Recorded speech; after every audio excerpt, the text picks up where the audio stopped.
할렐루야. 오늘 수요 찬양 예배 여러분들 주님의 이름으로 환영합니다.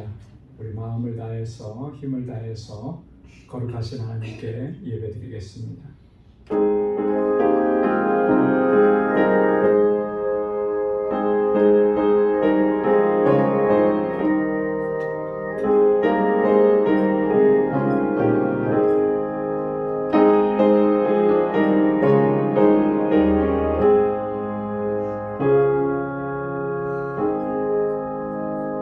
나의 힘이 되신 여호와여, 내가 주를 사랑하나이다. 여호와는 나의 반석이시요 나의 요새시요 나를 건지시는 자시요 나의 하나님이시요 나의 피할 바위시요 나의 방패시요 나의 구원의 뿌리시요 나의 산성이시로다. 내가 찬송받으실 여호와께 아뢰리니 내 원수들에게서 구원을 얻으리로다. 아멘. 거룩하시고 자비하신 여호와 하나님 아버지, 성의로 지난 3일 동안도 은혜 가운데 저희들을 지키시고 보호해 주셨다가 하나님 이전에게 다시금 거룩하신 주님의 보좌 앞으로 불러주시고 이렇게 하나님을 경배하고 찬양하며 예배케 하시니 감사합니다. 하나님의 은혜가 아니면 오늘 우리가 이 자리에 설 수 없었음을 이 시간 깨닫고 주님 앞에 감사와 영광을 올려드립니다. 우리의 온 마음과 중심을 다하여 하나님을 예배할 수 있도록 우리 주 성령께서 우리를 주장하시고 인도하여 주옵소서. 이 시간 우리 가운데 임재하시고 우리의 예배를 받아주시고 한량없는 은혜로 덧입혀 주옵소서. 예수님의 이름으로 기원하옵나이다. 아멘. 전능하사 천지를 만드신 하나님 아버지를 내가 믿사오며 그 외아들 우리 주 예수 그리스도를 믿사오니 이는 성령으로 잉태하사 동정녀 마리아에게 나시고 본디오 빌라도에게 고난을 받으사 십자가에 못 박혀 죽으시고 장사한 지 사흘 만에 죽은 자 가운데서 다시 살아나시며 하늘에 오르사 전능하신 하나님 우편에 앉아 계시다가 저리로서 산 자와 죽은 자를 심판하러 오시리라. 성령을 믿사오며 거룩한 공예와 성도가 서로 교통하는 것과 죄를 사하여 주시는 것과 몸이 다시 사는 것과 영원히 사는 것을 믿사옵나이다. 아멘. 찬양으로 하나님께 영광 돌리겠습니다. 내 주의 보혈은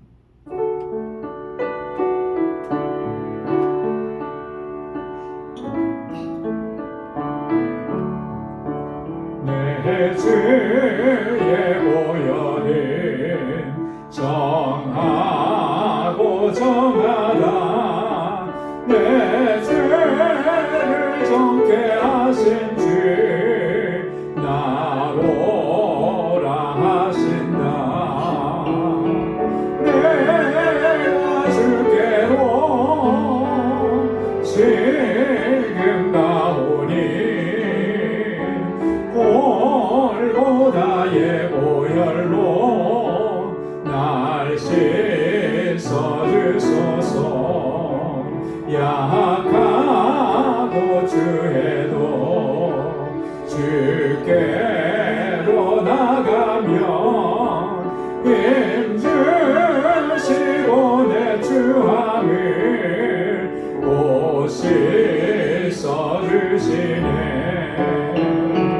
내가 주께로 지금 가오니 골고다의 보혈로 날 씻어 주소서. 나로라 하심은 온전한 믿음과 또 사랑과 평안함과 함께 함일세. 내가 주께로 지금 가오니 골고다의 보혈로 날 씻어 주소서. 큰 죄인 복받아 일기를 얻었네. 한없이 넓고 큰 은혜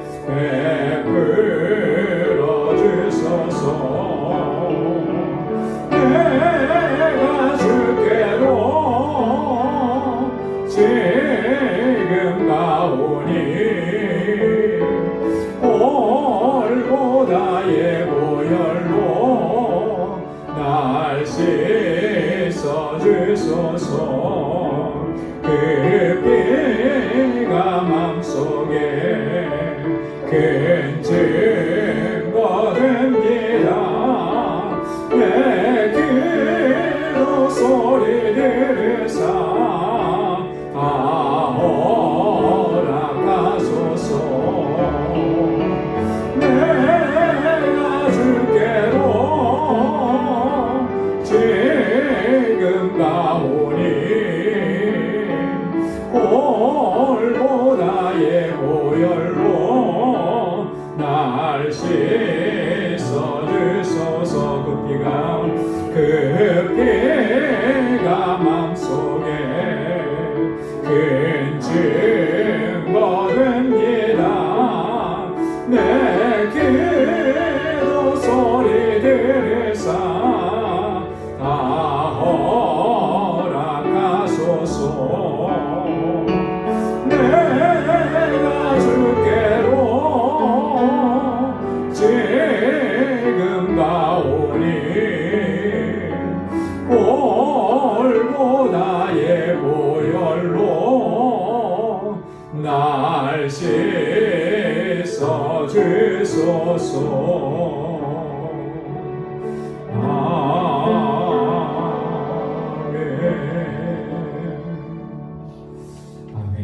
선한 목자 되신 우리 주 힘차게 박수하면서 찬양하겠습니다.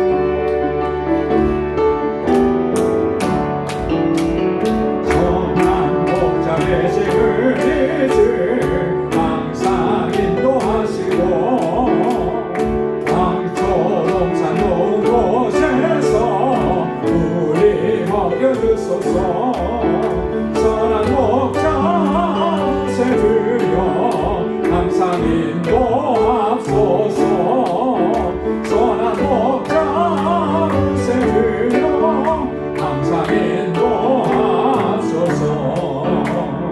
양의 문이 되신 예수여 우리 영접하시고 길을 잃은 양의 무리를 항상 인도하소서.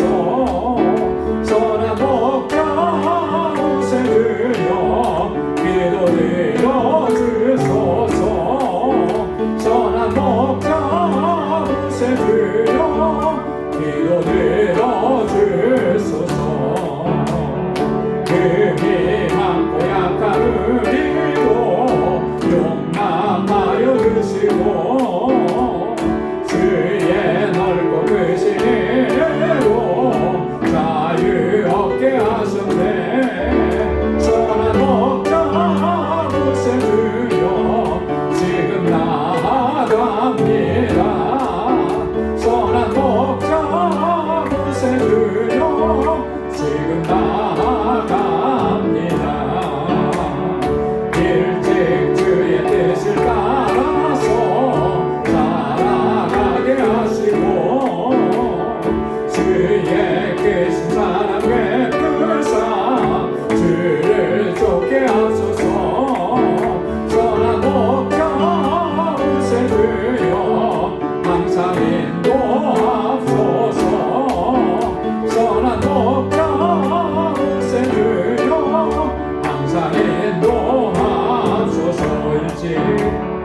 일찍 주의 뜻을 따라서 살아가게 하시고 주의 크신 사랑 베푸사 주를 쫓게 하소서.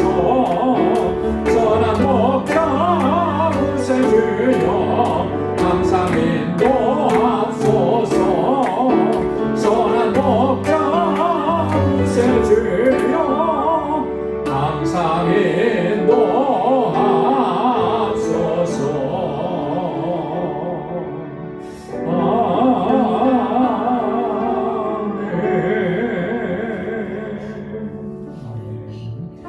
세상 모든 민족의 구원을 얻기까지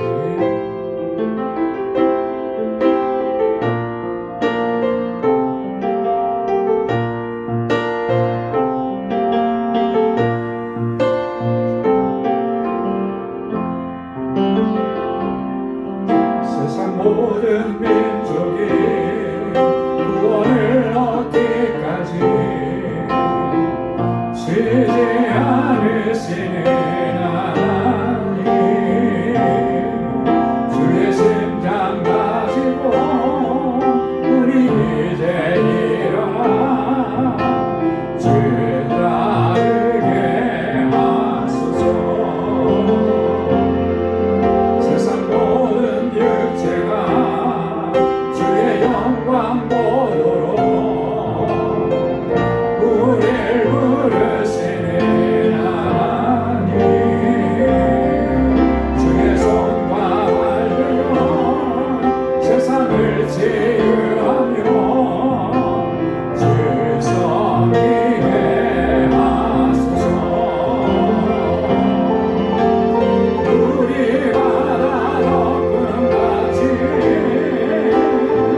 다 같이 통성으로 함께 기도하겠습니다. 먼저 교회를 위해서 우리 교회에 주신 사명을 잘 감당하는 우리 믿음의 공동체가 되도록 하나님 이 제단에 세워주신 주의 종들과 주의 신실한 청지기들을 위해서 하나님께서 은혜 베풀어 주시기를 위해서 기도하시고, 우리 주일학교와 유스그룹과 EM 또 우리 교사들과 전도사님 위해서 함께 기도해 주시고, 우리 세계 곳곳에서 복음을 전가하는 우리 선교사님, 또 알라메다 방주교회, 또 함께 동역하는 모든 동역자들, 또 이번 10월 1일부터 4일까지 헌당 예배를 위해서 우리 방문하는 이 귀한 일정 하나님께서 은혜 가운데 인도해 주시도록 기도해 주시고, 또 우리 지체들을 위해서 기도하겠습니다. 우리 환우들을 위해서 기도해 주시고, 우리 김충영 장로님 오늘 백내장 수술 받고 치료 회복 중에 있는데 잘 회복되시도록, 우리 권사모 또 내일 항암 치료 시작합니다. 하나님께서 긍휼과 자비를 베풀어 주셔서 잘 감당하고 치유의 은혜를 허락해 주시도록, 우리 연로하신 어르신들 또 우리 가정마다 우리 부모님들 연로하신 분들 계십니다. 하나님께서 강건하게 붙잡아 주시도록, 우리 자녀손들 강건하게 붙잡아 주시고 선한 길로 인도해 달라고, 오늘 이 시간 주님 앞에 가지고 나온 우리 간절한 기도의 제로 우리 다 같이 통성으로 함께 하나님 앞에 아뢰겠습니다. 거룩하신 아버지 하나님 감사합니다. 하나님 저에게 저희들을 사랑하시고 하나님 주님을 경배하고 찬양하도록 이 자리까지 인도해 주시니 하나님 감사합니다. 언제나 우리의 마음의 중심을 여호와 하나님을 향하게 하시고, 아버지는 주님을 예배하고 주의 이름을 높이고 주님을 찬양하고 날마다 하나님의 인도 가운데서 살아가는 저희들의 삶을 되도록 인도하여 주시옵소서. 주님을 묵상하며 얼마나 기쁘고 감사한지요. 하나님 주님께서 주시는 은혜로 충만한 삶을 살게 하시고 믿음으로 승리하게 하여 주옵소서. 우리 방주교회를 사랑하셔서 지난 25년 동안 한결같은 은혜와 주님의 능력과 권능의 역사로 이끌어 주심을 감사합니다. 주신 사명 잘 감당하게 하옵소서. 구원의 방주가 되게 하시고 진리의 등대가 되게 하옵소서.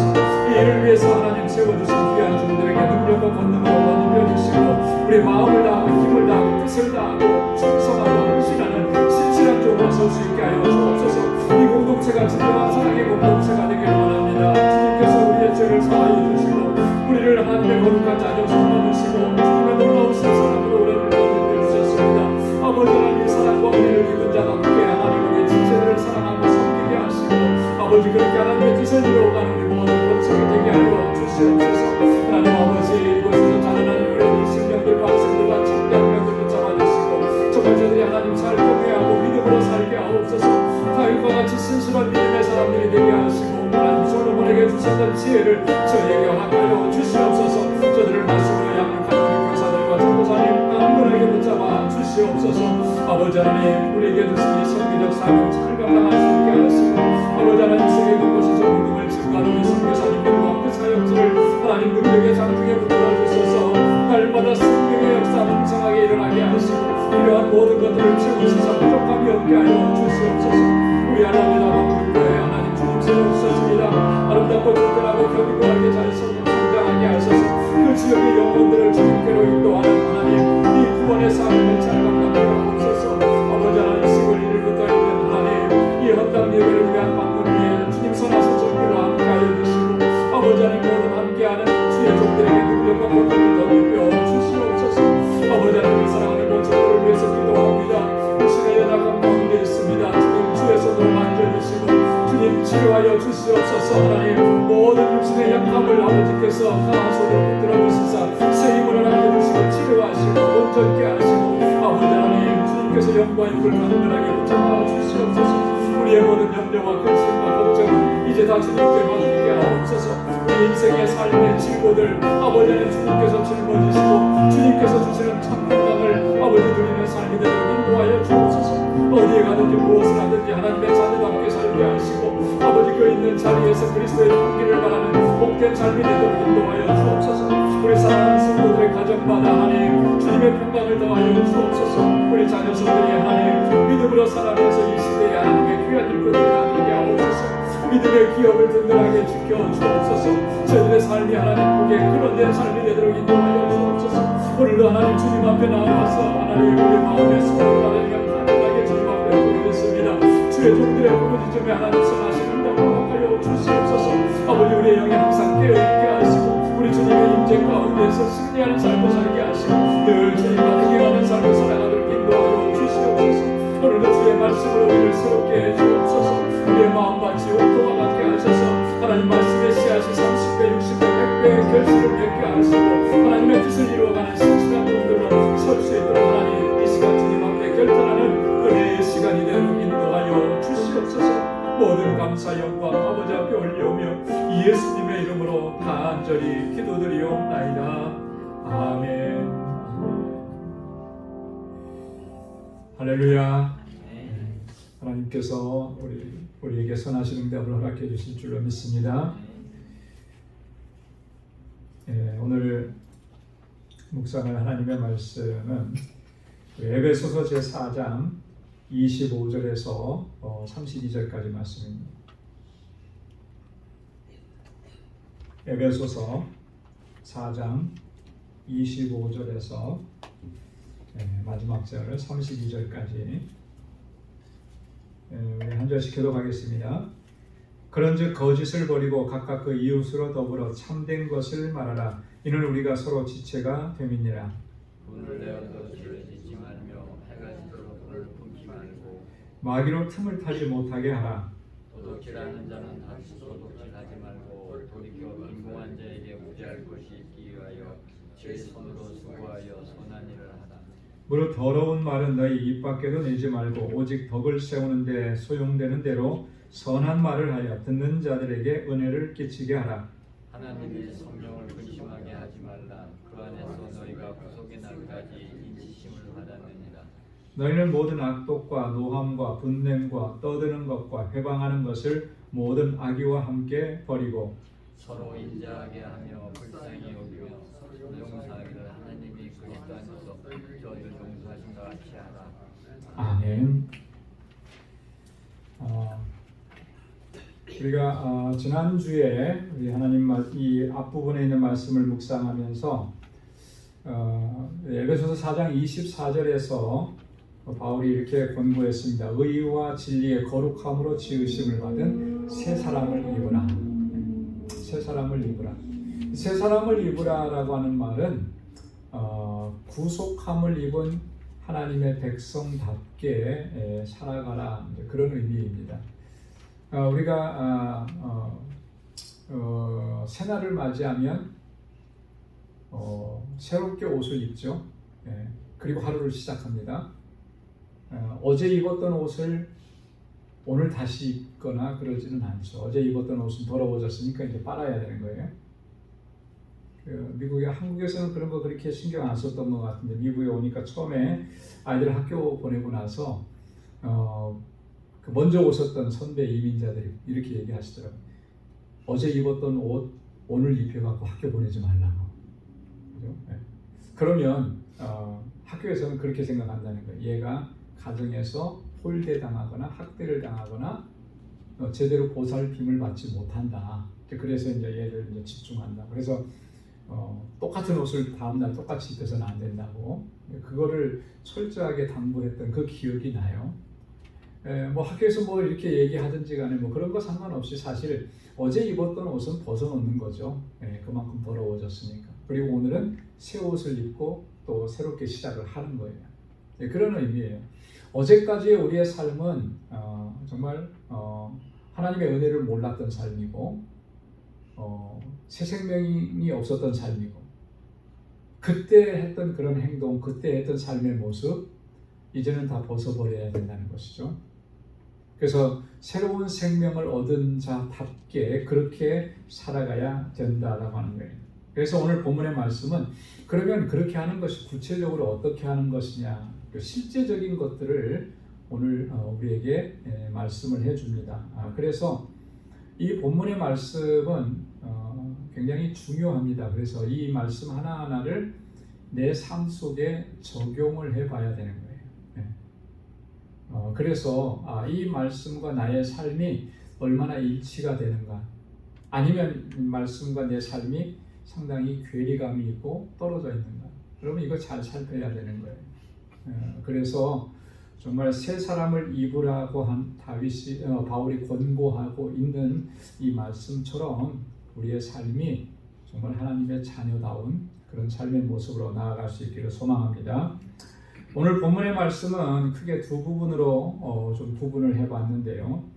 25절부터 29절까지는 새 사람을 입는 실천적인 내용들을 몇 가지로 구분했습니다. 그리고 25절부터 32절은 성령을 근심하게 하지 말라 그랬는데 앞부분 29절까지 있는 말씀을 다시 한번 강조하는 거예요.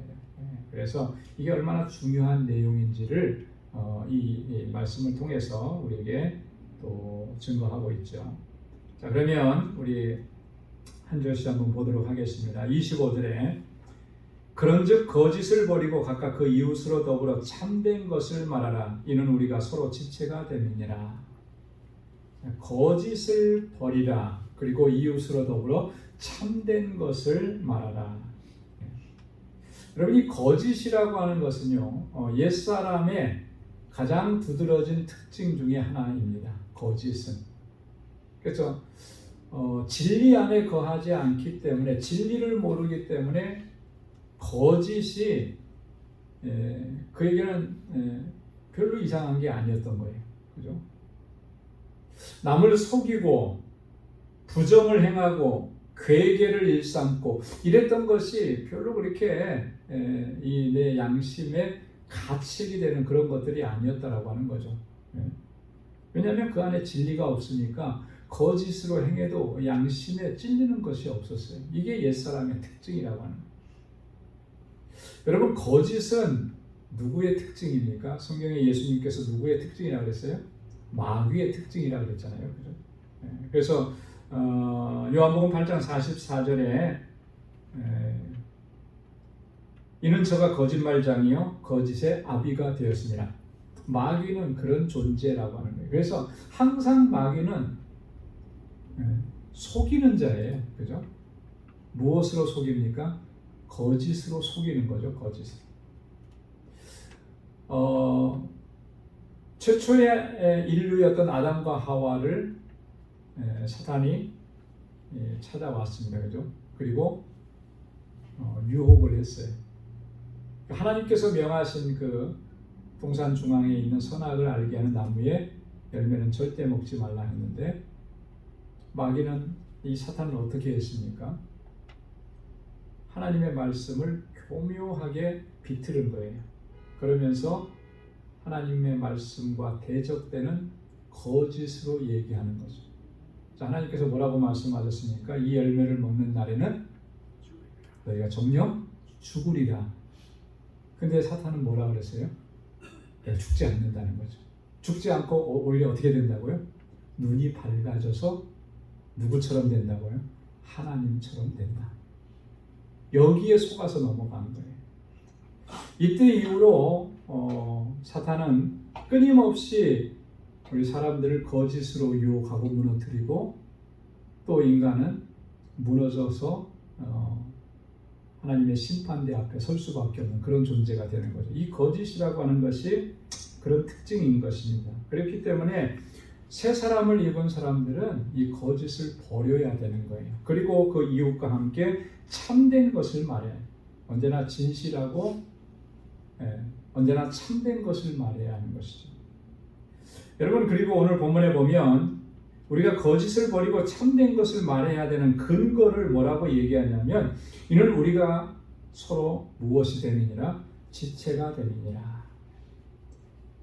여러분, 우리와 함께 신앙생활하는 이 공동체, 또 이 공동체 밖에 우리 믿음의 본속들은 다 그리스도의 몸을 이루는 지체들이라고 하는 거예요. 그 지체는 특징이 뭐냐면 두 가지 특징이 있습니다. 하나는 사랑이에요. 사랑. 주님께로부터 같은 사랑을 받은 존재들이에요. 그죠? 그래서 교회를 무슨 공동체라고 얘기합니까? 사랑의 공동체라고 이렇게 얘기하잖아요. 그래서 교회의 가장 큰 특징 중에 하나가 사랑인 거예요. 사랑으로 행하는 모습이 없으면 교회는 그것은 참된 교회라고 얘기할 수가 없어요. 그래서 교회 안에서 뭐 싸우고 다투고 그 다음에 뭐 갈라지고 하는 것은 이 사랑의 부재잖아요. 가장 중요한 주님께서 우리에게 말씀하신 그 명령을 어기는 거죠. 내가 너희를 사랑한 것 같이 너희도 서로 사랑하라. 이 말씀을 하실 때 주님이 뭐라고 말씀하셨냐면 내가 너희에게 뭘 주신다 그랬어요? 새 계명을 주노니. 계명이거든요. 십계명은 중요한 줄 알면서도 예수님께서 주신 새 계명은 소홀히 여기고 있잖아요.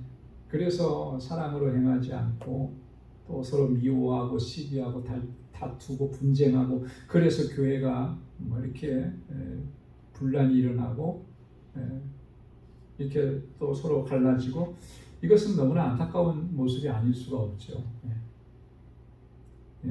교회의 특징은 사랑입니다. 근데 거짓으로 한다 그러면 여러분 이 사랑으로 행하는 모습이 불가능해집니다.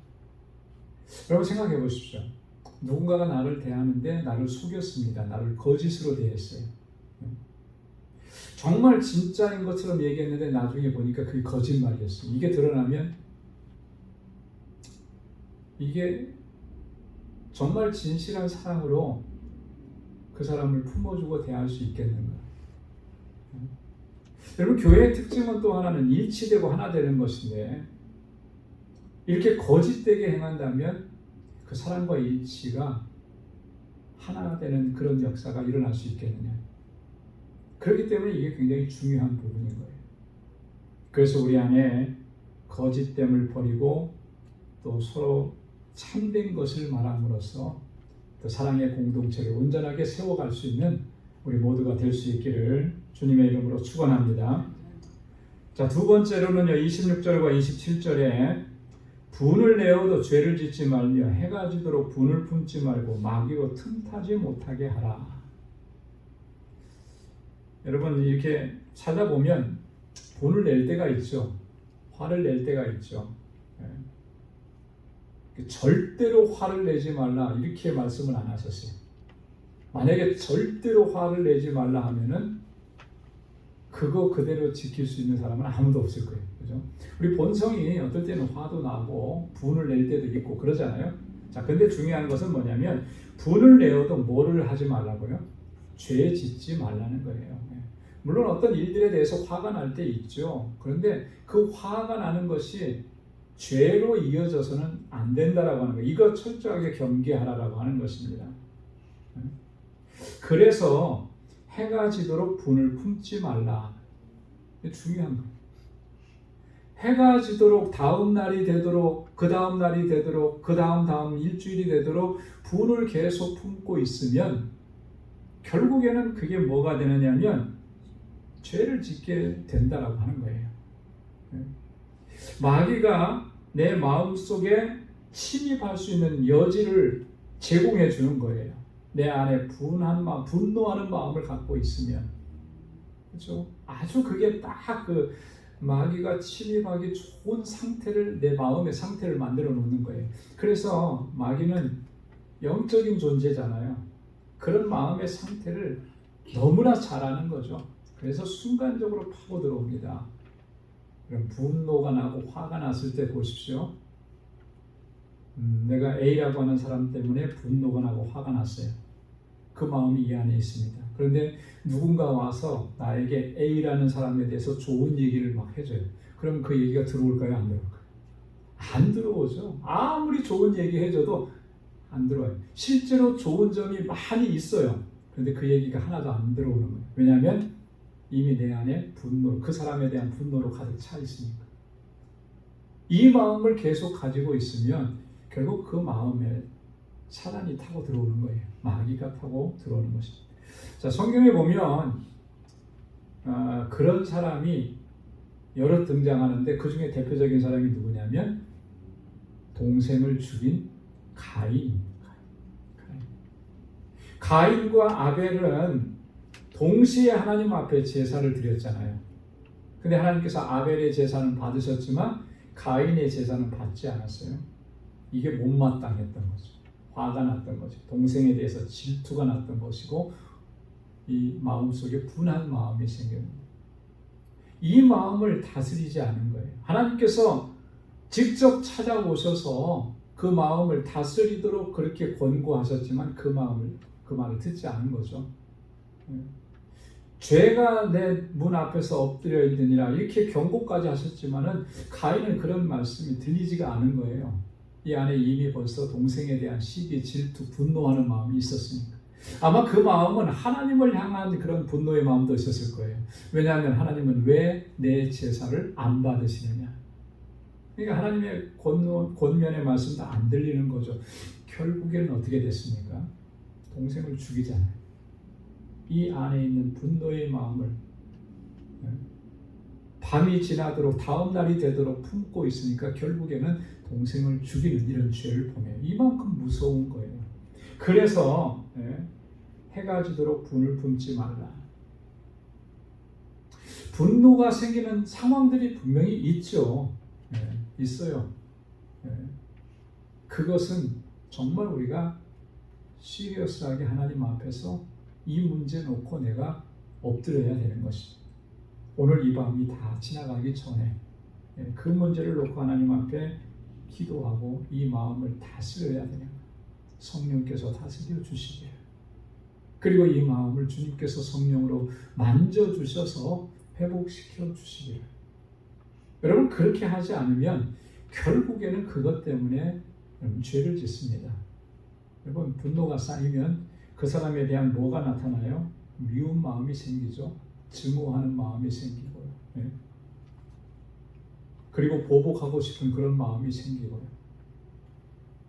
결정적으로 그리스도의 사랑의 계명을 실천할 수가 없는 거예요. 그렇잖아요. 그 사람에 대한 분노로 가득하였는데 주님께서 새 계명으로 주신 서로 사랑하라 이 계명이 귀에 들어옵니까? 안 들어오죠. 결국 하나님의 명령을 거역하고 주님의 명령을 거역하는 이런 상태로 나아가게 되는 거예요. 그래서 밤이 지나도록 새날을 맞이하도록 그 분을 품고 있는 것은 정말 내 영적으로 위험한 일이라는 거예요. 자, 그 다음에 세 번째 권고는요. 28절에 보면 도적질하는 자는 다시 도적질하지 말고 돌이켜 빈궁한 자에게 구제할 것이 있기 위하여 제 손으로 수고하여 선한 일을 하라. 도적질하는 자는 다시 도적질하지 말고. 여러분 이 문제가 가벼운 문제 아닙니다. 그죠? 굉장히 무거운 주제예요.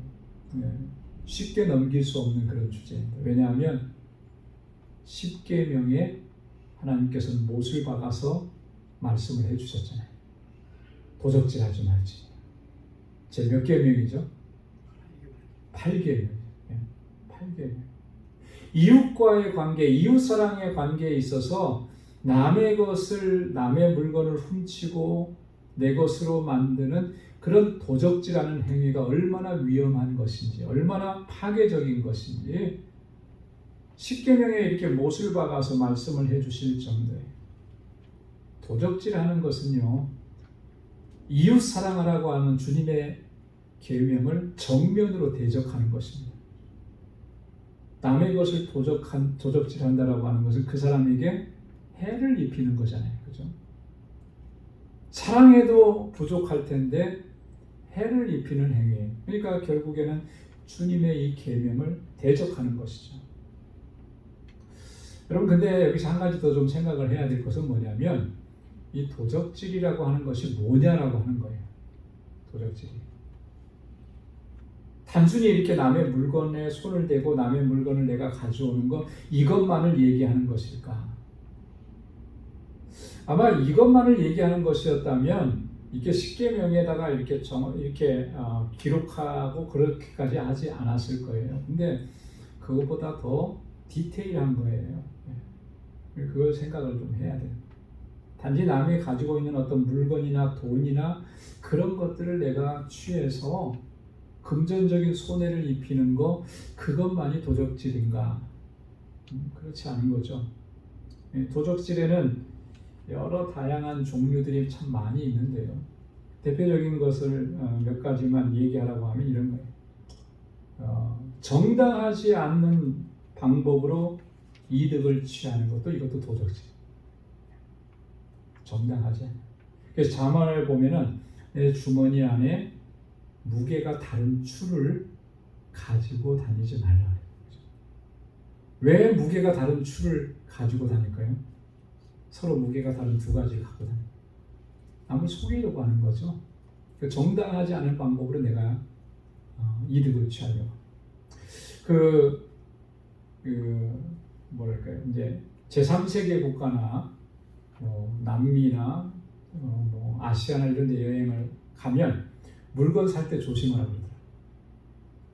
그러더라고요. 시장에 같은 데서 물건 사면 딱 보는 앞에서 저울에다가 달아주는 것 같이 해갖고 다 확인까지 하는데 마지막에 이게 가지고 와서 집에 이렇게 숙소에 들어와서 보면 물건이 작대요. 양이 분명히 눈으로 봤는데 봉지에 담는 비닐봉지에 담는 그 순간에 그 물건을 빼내서 적게 해준다는 거예요. 그런 일들이 빈번하게 일어나고 가격을 또 어떻게 해서 바가지 씌우는 일들이 흔하고 그래서 그거 굉장히 조심하라 그런 얘기들을 많이 하거든요. 여러분 그렇게 해서 내가 어떤 이익을 취했습니다. 그러면 그 이익 취한 만큼 상대방에게는 손해를 입힌 거잖아요. 그렇죠? 정당하지 않은 방법으로 내가 이익을 취한 거예요. 여러분 우리가 살아가는 세상 속에서 이런 일들이 빈번하게 일어나고요. 어쩌면 우리가 의식하지 못하고 그런 일들을 행하고 있는지도 모르겠습니다. 정당하지 않은 방법으로 나의 유익을 추구하는 것. 이런 것들도 도적질에 해당한다라고 하는 거죠. 그리고 또 이런 거예요. 자기의 어떤 노력이 아닌 타인의 노력의 대가로 내가 이득을 취하는 것. 그런 것들이죠. 내가 한 일이 아니에요. 내가 한 일이 아닌데 다른 사람이 한 거예요.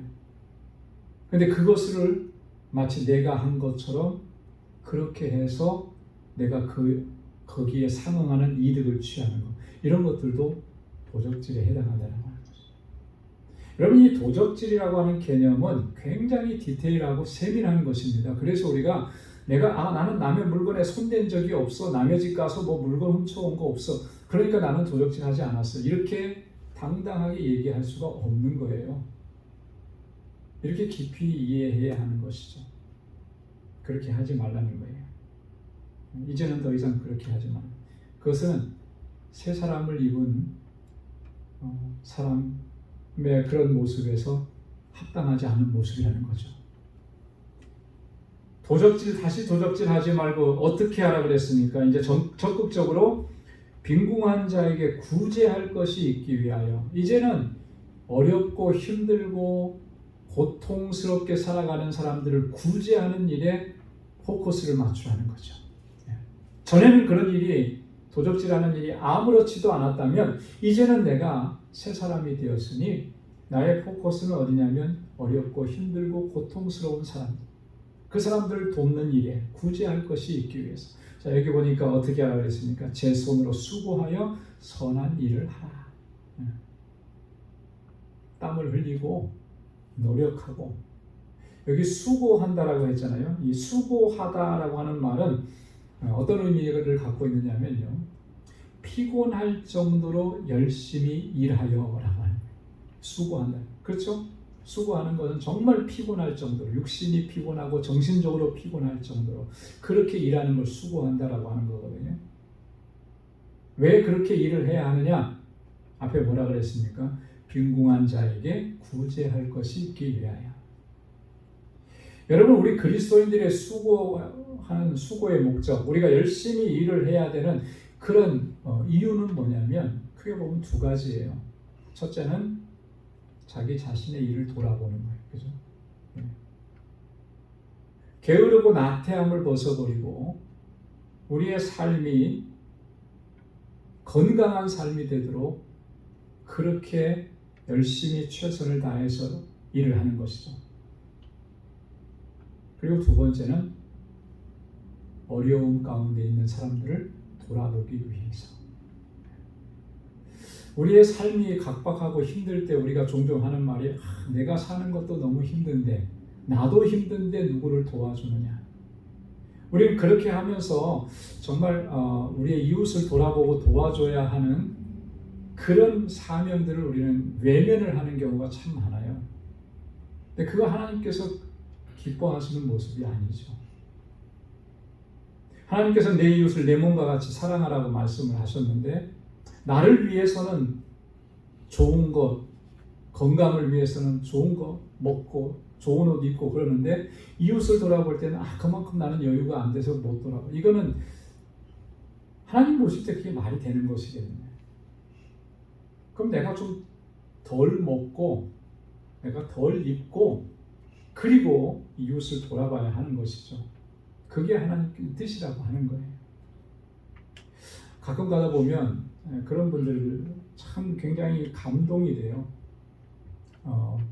정말 일할 때 열심히 일하고 열심히 일해서 돈도 많이 벌었어요. 그리고 나서는 일찍 리타이어 하시더라고요.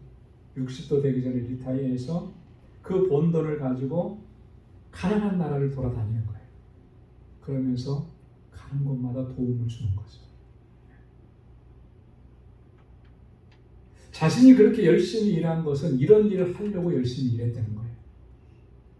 그분도 보니까 크리스찬이더라. 굉장히 감동이 되는 거예요. 물론 우리는 그렇게까지 나가서 뭐 돌아다니지 못하고 뭐 전 세계를 그렇게 하지는 못하더라도 우리 주변에 그렇게 할 만한 곳이 얼마나 많은지 모릅니다. 우리 이웃과 형제와 자매들 가운데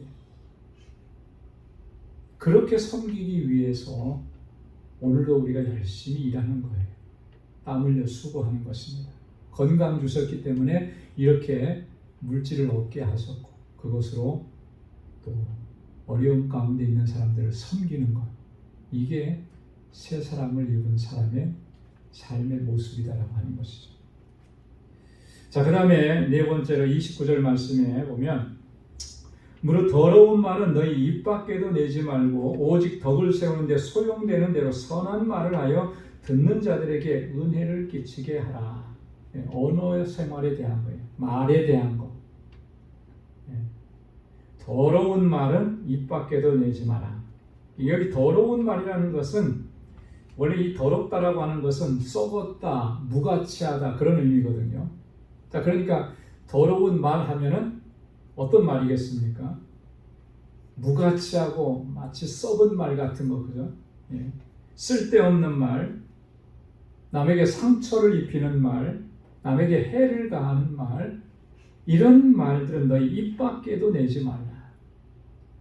여러분, 우리가 범죄하는 것은요, 우리가 보통 이제 사람을 죽인다 그럴 때 물리적으로 힘을 가해서 사람을 죽이는 경우, 그런 경우를 이제 살인이라 그러잖아요.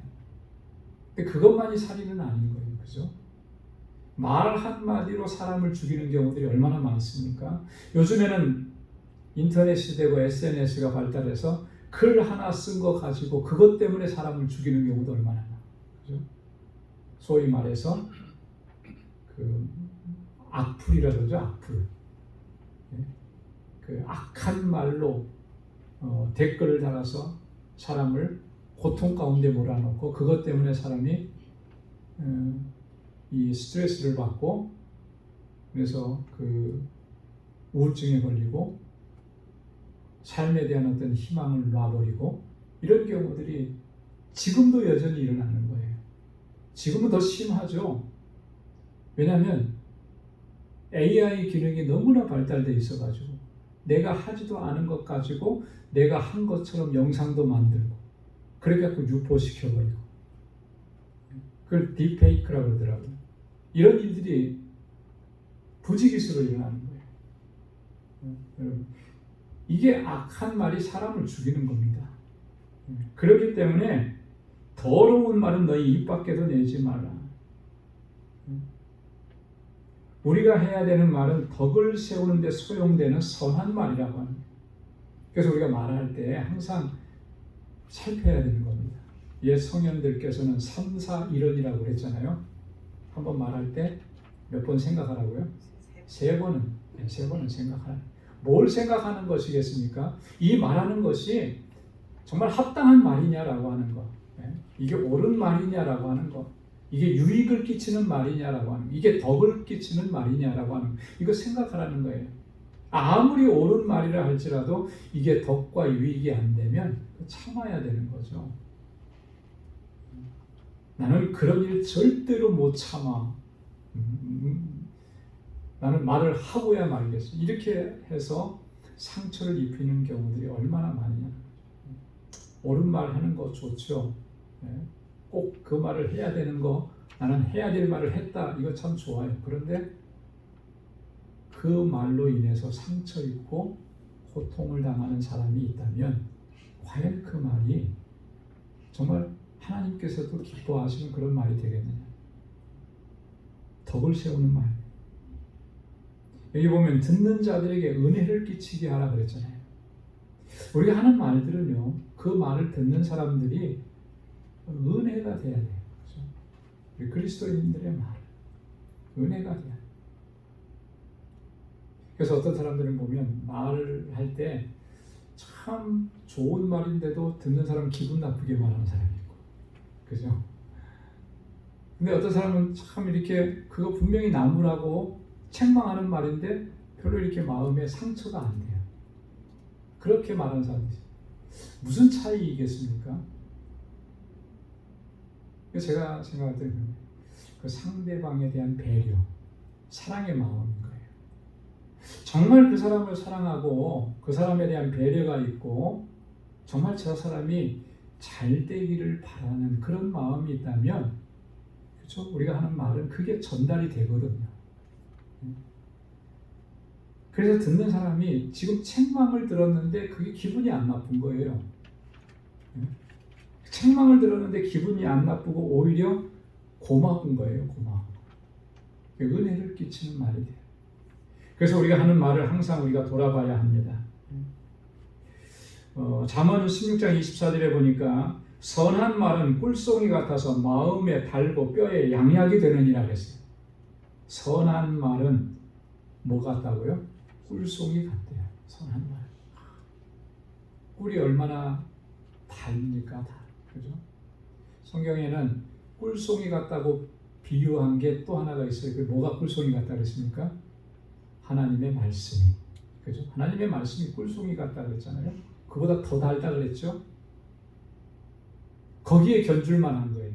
선한 말은 꿀송이 같아서 마음에 달고 뼈에 양약이 된다. 여러분, 뼈가 약해지면 여러분들 무슨 약 드세요?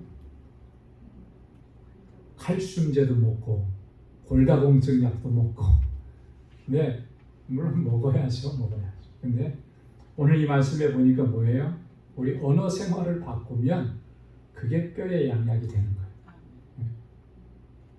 여러분, 나도 기쁘고 듣는 사람도 기쁘고, 그래서 우리가 말하는 거가 정말 좋습니다. 말 때문에 상처받잖아요. 사실 뭐 때문에 상처받습니까? 다른 것 때문에 상처받는 게 아니에요. 말 한마디 때문에 상처받는 거예요. 말 한마디 때문에 시험당하는 거예요. 근데 그 말이 은혜로운 말이 되고 덕을 끼치는 말이 되고 유익을 끼치는 말이 되면 어떻겠습니까? 그 말 때문에 내가 은혜를 받고, 그죠? 새 힘을 얻고 위로를 받고. 그래서 오늘 우리가 정말 은혜를 끼치는 말, 그래서 감사합니다. 내가 잘못했으면 미안합니다. 마음을 다해서 사랑합니다. 그리고 축복합니다. 위로하고 격려하고 소망을 주는 말, 그게 우리 그리스도인들이 해야 되는 말이죠. 비판하고 정죄하고 판단하는 말은 이제는 우리 입에서 내는 것이 아니에요. 그렇게 은혜를 끼치는 말을 통해서 이 공동체를 아름답게 세워가는 우리 모두가 될 수 있기를 소망합니다. 자, 그 다음에 30절부터 32절에 하나님의 성령을 근심하게 하지 말라 그러잖아요. 30절에 보면 하나님의 성령을 근심하게 하지 말라. 그 안에서 너희가 구속의 날까지 인치심을 받았느니라. 여러분, 우리 안에 성령님이 계시죠. 그죠?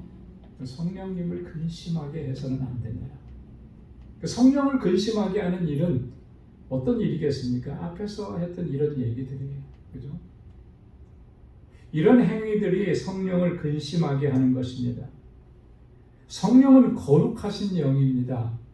거룩하신 하나님과 마찬가지로 거룩하신 영이에요. 그래서 거룩하지 않은 일에는 성령이 임재하시지 않는 거예요. 아무리 우리가 교회 안에서 뭐 여러 가지 활동을 하고 뭐 여러 가지 일을 해도 우리의 삶이, 우리의 말이, 우리의 언어가 거룩하지 않으면 그 안에 성령이 거하시지 않아요. 성령이 우리 안에서 역사하셔서 우리는 구원받고 하나님의 자녀가 되었는데, 그래서 항상 성령은 우리 안에 거하시는데 우리의 삶의 모습이 그래요. 그러면 성령은 근심하신다라고 하는 거죠. 근심. 우리가 성령을 근심하게 하지 말아야 되는 이유를 여기서 뭐라고 얘기했냐면, 구속의 날까지 너희가 인치심을 받았다. 인치심은 뭐예요? 도장을 찍었다라고 하는 거죠. 구속의 날은 언제입니까? 예수 그리스도께서 이 땅에 다시 오시는 날, 우리의 구원이 완성이 되는 날이잖아요. 그때까지 우리는 도장을 딱 찍어서, 어떤 도장이겠습니까? 하나님의 자녀라고 하는, 거룩한 백성이라고 하는 도장을 누가 찍어주신 거예요? 성령께서 우리 안에서 역사하셔서 그 도장을 찍어주셨어요. 그렇기 때문에 오늘 우리는 내 안에 계신 성령이 근심하게 하는 그런 일은 절대적으로 피해야 한다고 하는 것이죠. 그렇게 하나님 앞에 거룩한 삶을 살아가기를 힘쓰는 우리 모두가 될 수 있기를 소망합니다. 자, 31절에 보면 버려야 될 것을 얘기합니다. 너희는 모든 악독과 노함과 분냄과 떠드는 것과 회방하는 것을 모든 악의와 함께 버리고, 이거 버려야 되는 것들이에요. 이 악독이라고 하는 것은 날카롭고 도끼가 있는 마음씨라고 하는 거예요. 이거 버려야 돼요. 노한다라고 하는 것은 분노라고 하는 거죠. 버려야 된다는 거예요. 분냄이라고 하는 것은 이 분노를 오랫도록 마음에 품고 있는 거예요. 아까 그렇게 품고 있으면 결국 어떻게 된다 그랬습니까? 죄를 짓게 된다 그랬잖아요. 이거 버려야 되는 거예요. 떠드는 것이라는 거예요. 이 분노의 감정을 밖으로 표출시켜서 폭발시켜서 이렇게 무리를 일으키고 분란을 일으키고 이렇게 이런 것들 버려야 됩니다. 회방하는 것이라고 하는 것은 다른 사람을 모독하거나 비방하는 말들이에요. 이런 것들은 다 버려야 돼요. 마치 우리가 어제 입었던 옷을 벗어버리고 다 헐고 더러워지고 더 못 입게 된 그 옷들은 이제 벗어버려서 내버리는 것처럼 그렇게 버려야 되는 것이죠. 자, 그리고 취해야 될 것들이 있습니다. 어떤 모습을 취해야 하느냐? 32절 말씀 다 같이 한번 읽겠습니다. 서로 인자하게 행하며 불쌍히 여기며 서로 용서하기를 하나님이 그리스도 안에서 너희를 용서하심과 같이 하라. 아멘. 서로 어떻게 하라 그랬습니까? 인자하게 해라. 인자. 여러분, 인자라고 하는 말은 이게 하나님께 대해서 하나님의 인자하심을 얘기할 때는 그 인자는 뭐라 그랬어요? 언약적 사랑이라 그랬죠. 구약의 히브리 언어로 헤세드라고 합니다. 하나님의 약속이 있는 사랑이에요. 자, 근데 이 인자라고 하는 것이 사람들 사이에서 인자를 얘기하면 그건 친절함을 얘기하는 거예요. 친절함. 그러니까 서로가 서로에 대해서 친절하게 대하라는 거예요. 친절함. 불쌍히 여기라 그랬잖아요. 불쌍히. 따뜻한 마음을 가지고 동정심을 가지고 예수님께서 이 땅에서 고통당하는 인생들을 바라보실 때 저들을 불쌍히 여기사 그랬잖아요. 그 주님의 마음을 품으라는 거죠. 외면하지 말라는 거예요. 예루살렘에서 여리고로 가는 그 길에 강도 만난 자가 다 죽어가는데 그 사람을 바라보면서 제사장도 레위인도 다 그냥 지나쳐 버렸습니다. 불쌍히 여기는 마음이 없는 거예요. 그런데 유대인들이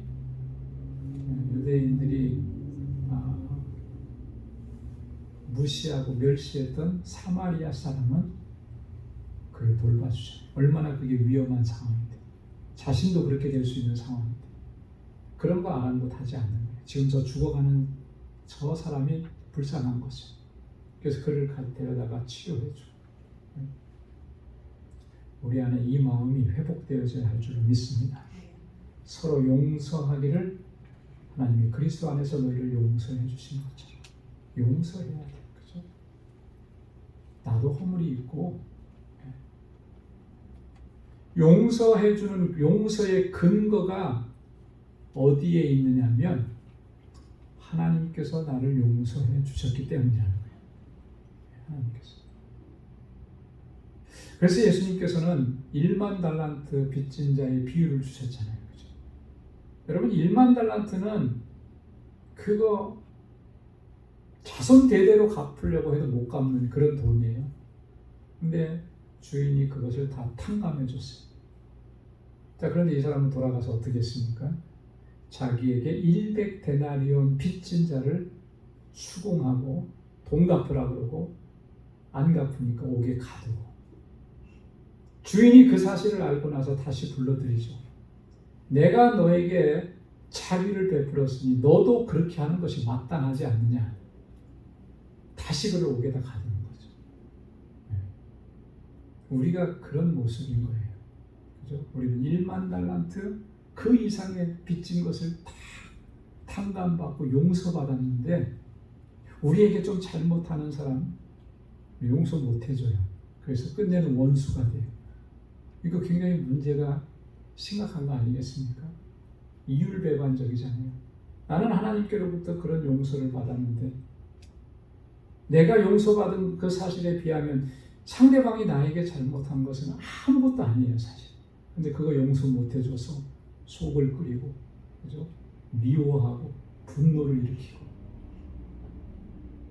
아직 내가 하나님의 용서가 얼마나 큰지를 내가 깨닫지 못한 거예요. 너무나 안타까운 거죠. 그래서 서로 용서하기를 하나님이 그리스도 안에서 너희를 용서하신 것 같이 하라. 마지막으로 그렇게 권고합니다. 아직도 내가 용서하지 못한 사람이 있다면 이 시간 깊이 한번 생각해보고 주님께서 나를 용서해 주셨듯이 그렇게 용서할 수 있도록 은혜해 주십시오. 붙들고 기도해야 돼. 그렇게 하나님 앞에 서고 우리의 삶을 살아갈 수 있는 우리 모두가 될 수 있기를 주님의 이름으로 축원합니다. 기도하겠습니다. 하나님 아버지 감사합니다. 오늘도 이 저녁에 저희들을 하나님 주님 앞으로 인도해 주셔서 하나님의 귀한 말씀으로 다시 한번 하나님 교훈해 주시고 또 우리 마음에 도전을 허락해 주시고 새로운 결단을 할 수 있도록 은혜 주셔서 감사합니다. 하나님 옛사람의 모습을 다 벗어버리게 하시고 이제 새 사람을 입었으니 하나님의 거룩한 백성답게 살아갈 수 있도록 인도하여 주옵소서. 하나님의 뜻을 쫓아서 믿음으로 살고 하나님의 영광을 위해서 살고 하나님의 자녀다운 삶을 살아가는 우리 방주의 모든 권속들이 다 되게 하여 주옵소서. 우리 사랑하는 성도들의 삶 속에 늘 동행해 주시고 저희의 삶을 눈동자와 같이 지켜주시고 언제나 믿음으로 승리할 수 있도록 인도하여 주옵소서.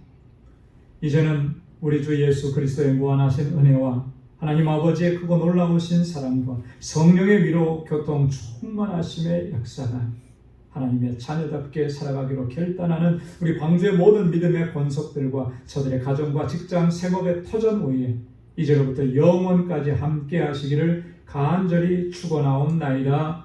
아멘.